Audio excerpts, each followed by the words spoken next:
सत्संग में आप जानते हैं। जय श्री राम।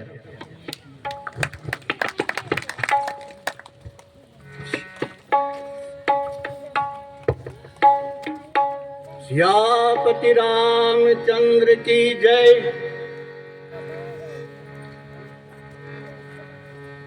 आज ग्राम माथनी में श्री राम सत्संग समिति का कार्यक्रम चल रहा है। बड़े सौभाग्य की बात है कि राम दरबार में ये तीसरी बार, जैसे गंगारे जी ने बताया कि कार्यक्रम होने जा रहा है। अवगत तो मैं भी हूँ कि 2 बार मैं नहीं आ पाया कोई कारण से, और इस बार भी मेरा नंबर नहीं था यहाँ पे। पर श्री रामचंद्र जी की कृपा के बिना कुछ होता नहीं है, सबको मालूम है। तो उनकी कृपा कैसी हुई ये अनुभूति मैं कर रहा हूँ। मैं बड़ा सौभाग्यशाली हूँ। और मेरा, चलो नहीं आया तो नहीं आए, मेरा बोलने का जो यहाँ मतलब जो भैया ने बोला प्रचारक, इसमें भी मेरा नंबर नहीं था, पर वहां पे भी श्री रामचंद्र जी की कृपा हो गई। ये भी बड़े सौभाग्य की बात है।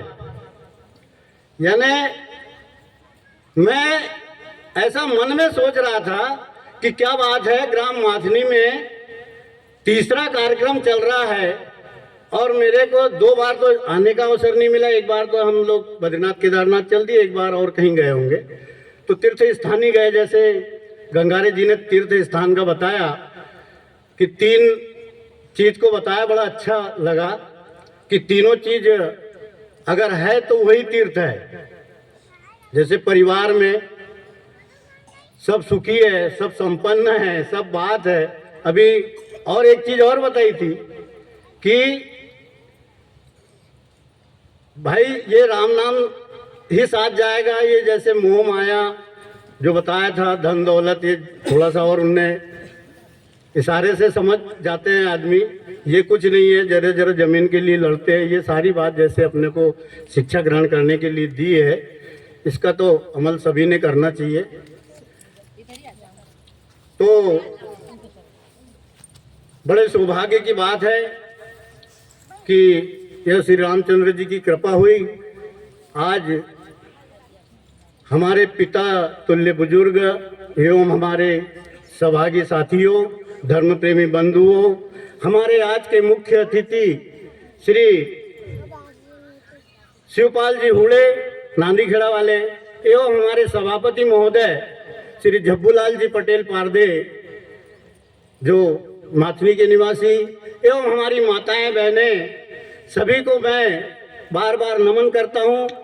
और आगे जो होली होने जा रही है उसकी अभी से मैं शुभकामना देता हूं।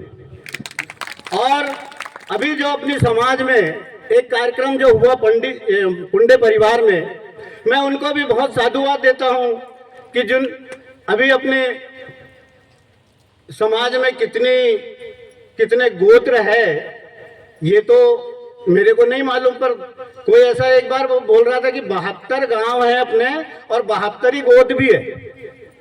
कोई ने ऐसा बताया था, हो सकता कम ज्यादा होंगे, तो वो आपने आकलन करके कभी बैठे बैठे ऐसी भी चर्चा करना चाहिए। तो एक गोत्र ने तो एक शुभकामना अच्छी दी है और सबको एक मार्गदर्शन दिया है। और मैं तो उस अपने जो भाट है ना, भाट, उसकी भी बहुत चर्चा करते रहता हूँ। बहुत यानी वो भी अपने लिए बहुत सौभाग्यशाली है। अपन लोग जो भाट रखते हैं आजकल, उनको अपन जरा उनकी मजदूरी उजदूरी कम देते तो कम आते हैं, और कभी कभी तो ज्यादा आने लग जाते हैं, ज्यादा दे दो तो। पर उनने जो वर्तावली और उनने जो बताई है, ये जो अपन अपने कहाँ देव थे, कहाँ पितर थे, कहाँ क्या है, ये उनने जो बताया है, तो अपन उस मार्ग में चल रहे हैं, तो कुछ उससे फायदा भी समझ में आ रहा है, ऐसा लग रहा है। तो जय जय श्री राम। अब प्रसंग की ओर चलते हैं। जैसे गंगारी जी ने बताया कि ये जो राम जन्म के हेतु, और मैं वो बताने वाला था कि मेरे को समय नहीं मिला। जोगली में भी क्या हुआ, एक दिन पहले मेरे को, एक ही दिन पहले बताया क्या कल तुमको बोलना है, हमारे गंगार परिवार में ऐसा ऐसा हो गया जनक भैया ने। तो चलो भाई ठीक है, एक दिन का अवसर मिला 1 घंटे का, तो भी रामचरितमानस अगर पढ़ते रहो तो ज़्यादा टाइम नहीं लगता। अभी मेरे को परसों के दिन बताया कि यार महादेव जी का नंबर था, लेकिन उनके यहाँ भी कुछ ऐसा ऐसा कार्यक्रम आ गया कि नहीं आ रहा है, तो आपको इन्हें आना है। तो ठीक है, सियापति रामचंद्र की जय। तो सुन सब कथा भवानी रामचरितमानस विमला, और सुना कहा भुसुंड बखानी, सुना विहग नायक गरुड़। अभी अभी ये छोटा बाबूजी ने बोला था, शंकर भगवान पार्वती जी से कहते हैं कि हे पार्वती, मैं जो कथा सुनाने जा रहा हूं, देखिए यानी कितना भी ज्ञान होने के बाद बताओ, रचि महेश निज मानस राखा, यानी जिसने इस रामचरित को रचा वो पार्वती जी से कह रहे हैं कि मैं जो तुमको कथा बता रहा हूं वो काकभूषण जी ने गरुड़ जी को सुनाई थी, इसलिए मैं तुमको बता रहा हूं, मेरे को कुछ नहीं मालूम। यानी शंकर भगवान पार्वती जी से कहते हैं कि मैं वह कथा आपको बताने जा रहा हूं, ये राम जन्म के हेतु ये जो है इनके कई कारण हैं, और जो मैं बता रहा हूं यही कारण है ऐसा भी नहीं है, इसके और भी कारण हो सकते हैं। ऐसा करके पार्वती जी से संबोधित करते हैं। पार्वती मैया कहती है कि नाथ धरे वो नर थद कई है, तो नाथ धराओ हरिधन कई है, तो मोहे समझाय कयाऊं रस के तू।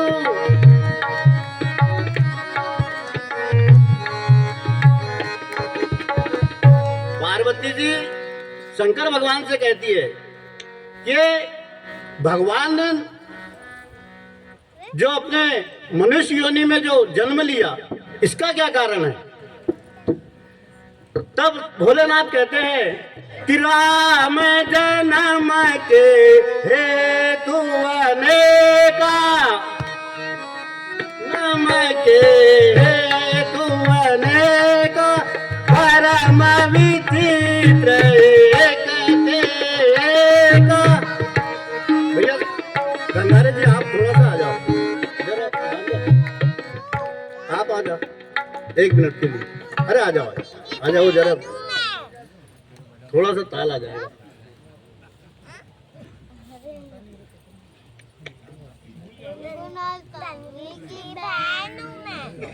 यहीं से आ जाओ, यहीं से इधर से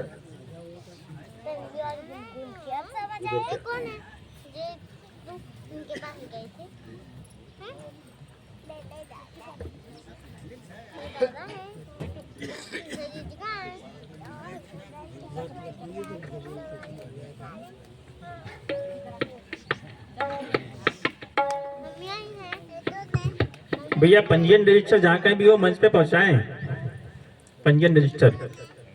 सियापति रामचंद्र की जय। तो भोलेनाथ कहते हैं कि राम जन्म के तो बहुत कारण हैं, लेकिन मैं कुछ कारण बताता हूँ। हे देवी, हे भवानी, तो जन्म एक दो काया हो बखानी,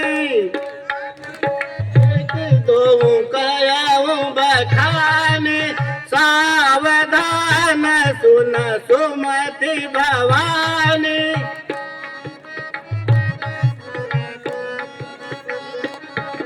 द्वार पाल हरि के प्रिय दो, जय और विजय जान सबको।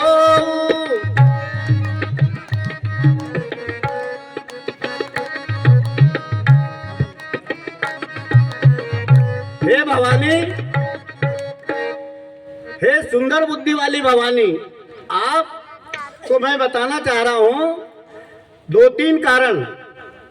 ये द्वारपाल जो भगवान के जो द्वारपाल है ना, जय और विजय, सब जानते हैं।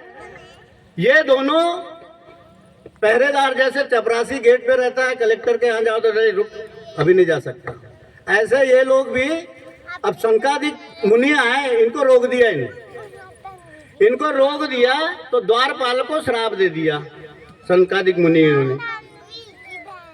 तो विप्रशाप से दोनों भाई ताप से सुर दे न पाई।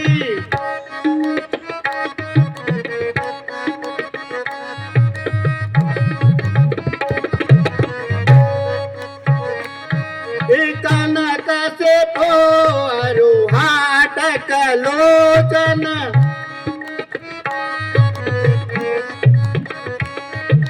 जगत वेदित सुरपति पद मोचन।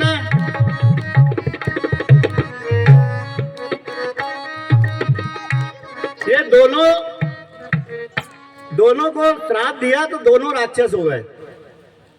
तो एक हुआ हिरण्याक्ष और दूसरा हुआ हिरण्यकश्यप, ये दो राक्षस हुए। ये इंद्र के गर्व को छुड़ा देने वाले ऐसे राक्षस हुए कि इनसे ना कोई देवता ना कोई जीत सकता, और ये अपना राज्य चलाने लग गए।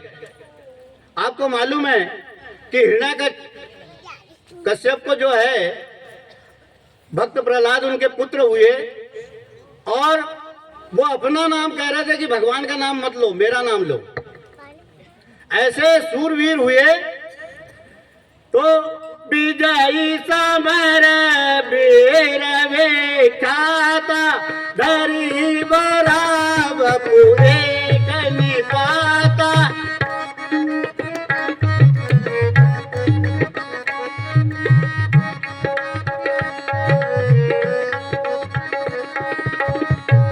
एक को भगवान ने बराह रूप में अवतार लेकर उसका वध किया।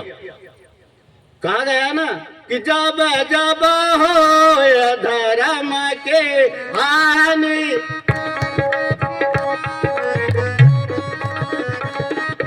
बाढ़ी अधर्म अभिमानी।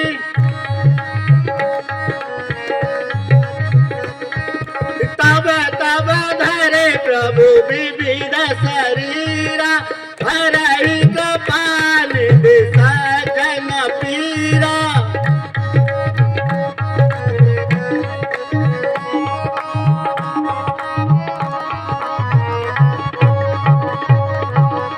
तब धरे प्रभु विविध शरीरा, विविध यानी हिरण्याक्ष को बराह रूप में अवतार लेकर मारा, और हिरण्यकश्यप को नरसिंह रूप में अवतार लेकर मारा उनने। हो नरा हरि दूसरा पुनि मारा जन प्रहलाद सुदस विस्तारा।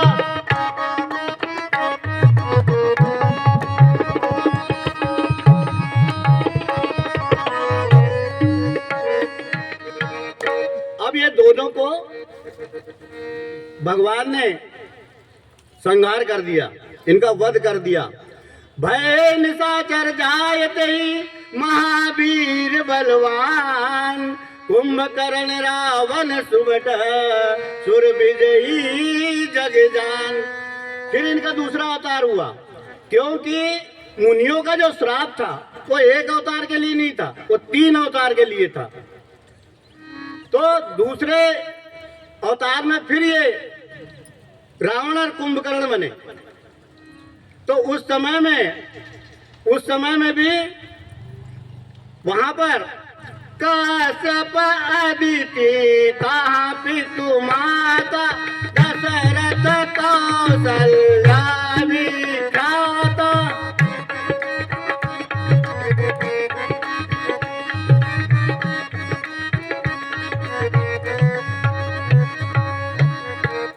जब कश्यप और अदिति नाम के जो राजा थे और कौशल्या दशरथ के नाम से प्रख्यात थे, उस समय में भी भगवान ने अवतार लिया था। एक कल्प यही विधि अवतारा चरित पवित्र किए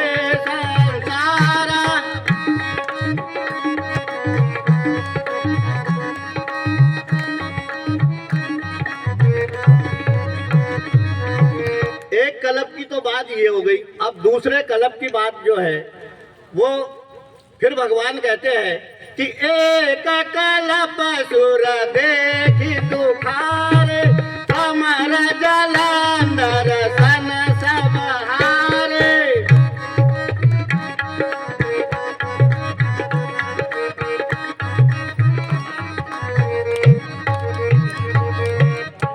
फिर एक कलप में जालंधर हुए, तो जालंधर हुए तो ये भी बहुत ज्यादा बलशाली और इतने ज्यादा देवताओं को प्रताड़ित करते थे कि भगवान शंकर को दया आई कि यार ये तो सब देवताओं को बहुत ज्यादा परेशान कर रहे हैं। तो शंकर भगवान ने सोचा मैं जाता हूं और इनसे युद्ध करता हूं। तो सांबो के न संग्राम पारा, धनुज महाबल मरे, धनुज महाबल मरई न मारा।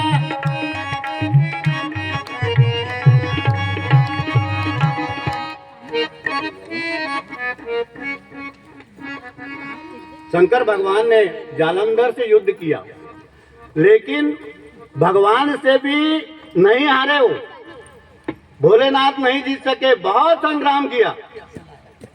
तब विष्णु भगवान ने सोचा कि भाई अब तो बहुत संकट की घड़ी आ गई है, तो मेरे को जाना ही पड़ेगा। तो आजकल अपन घर से भी निकलते तो घर में बता के जाते हैं। तो लक्ष्मी जी से बोलने लगे मेरे को जाना पड़ेगा, तो बोले आप काहे को जा रहे हैं, यहीं से तो सब काम हो जाएगा। लक्ष्मी जी ने कहा कि आपके जाने की जरूरत नहीं है, आप तो यहीं से सब कुछ कर लेते हैं। नहीं नहीं बोले जाना ही पड़ेगा। तो क्यों जाना पड़ेगा?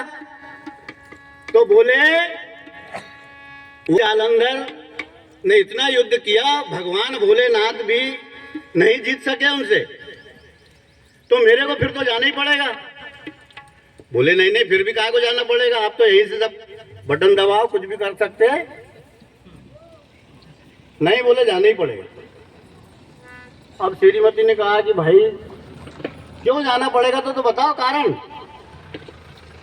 तो बताया कि परबसते असुराधे पनारे, तेरी बलते नजताए पुरारी।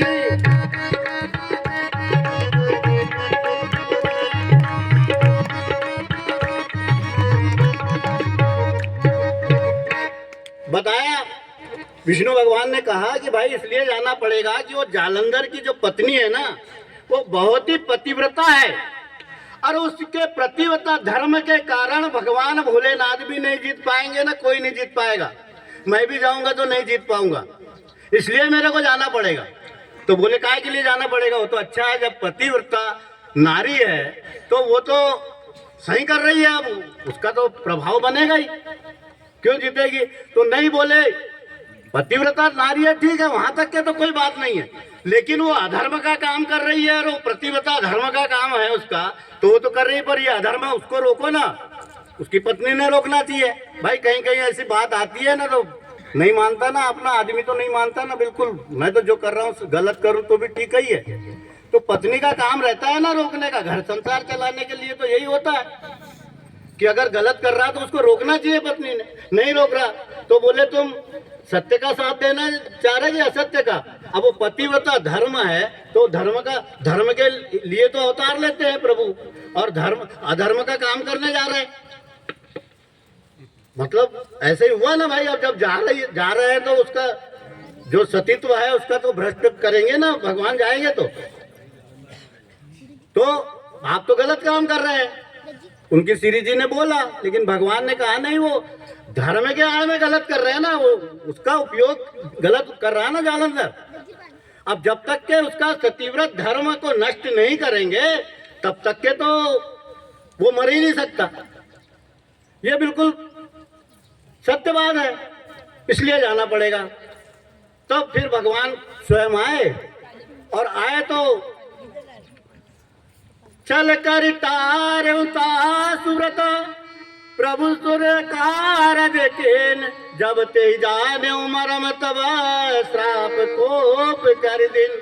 भगवान आए, उनने छल से उनको छल किया उनके साथ में, वृंदा के साथ में, और वृंदा से छल करके, और वृंदा जी ने जान लिया कि भगवान ने मेरे साथ में छल किया है, तो वृंदा ने श्राप दे दिया भगवान को। अब श्राप दिया, बोले जाओ तुम पत्थर के हो जाओ। अब पत्थर के हो गए, भगवान फिर भी हंस रहे हैं, अंगीकार कर लिया उनके श्राप को। तो हंसने लगे तो बोले मैंने श्राप दिया आपको, फिर भी हंस रहे। तो बोले एक काम अच्छा कर लिया आपने, और अच्छा काम कर लिया, क्योंकि जो पत्थर के बने ना तो वो शालिग्राम नाम से पुजाने लग गए, शालिग्राम बन गए। फिर उनकी वार्तालाप उसमें जाएंगे तो थोड़ी कथा लंबी हो जाएगी। तो वृंदा को फिर भगवान ने भी वरदान दिया है, जो आज तुलसी का पेड़ है वृंदा का है, सभी को मालूम है। और तुलसी जी में जब तक शालिग्राम नहीं रहे, और जब तक शालिग्राम की पूजा न करे, जब तक के गंगा जी मतलब उसकी तुलसी जी की पूजा पूरी नहीं होती है, ऐसा वरदान प्राप्त किया उनने। और फिर क्या होता है कि तहाँ जलंधर रावण भयाओ, रणरति राम परम पद दयाओ।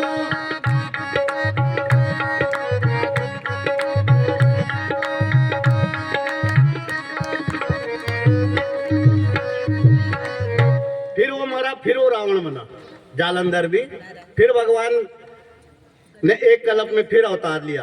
एक जन्म कर कारण लगी राम धरे नर लेया।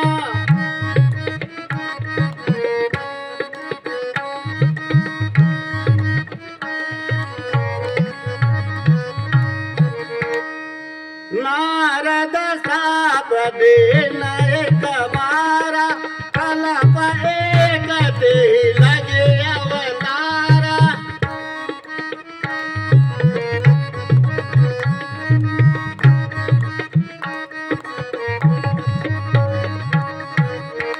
फिर भोलेनाथ ने पार्वती जी से बताया, हे भवानी, अब एक कल्प में श्री रामचंद्र जी ने जो जन्म लिया वो नारद के श्राप से लिया। नारद ने श्राप दिया, तब भवानी ने कहा कि भाई ये तो बड़ी विचित्र बात हो गई। नारद जी तो स्वयं विष्णु भगवान के भक्त हैं, रात दिन गुणगान गाते हैं, और ये कैसी बात हो गई। तो गिरिजा चकित भये सुनि बानी, नारद विष्णु भगत गुण जानी।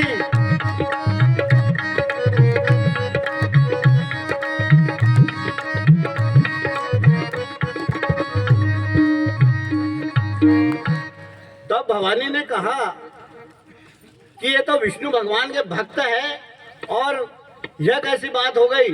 और कहने लगी कि कारण कवन श्राप मुनि देना, काय अपराध रमापति केना।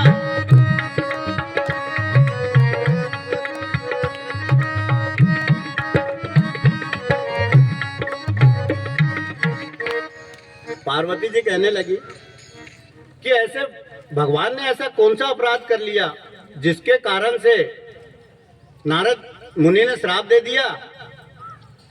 तब फिर भवानी कह रही है कि यह प्रसंग मोए कया हो भवानी, मुनि मान मोह अचर जवारी।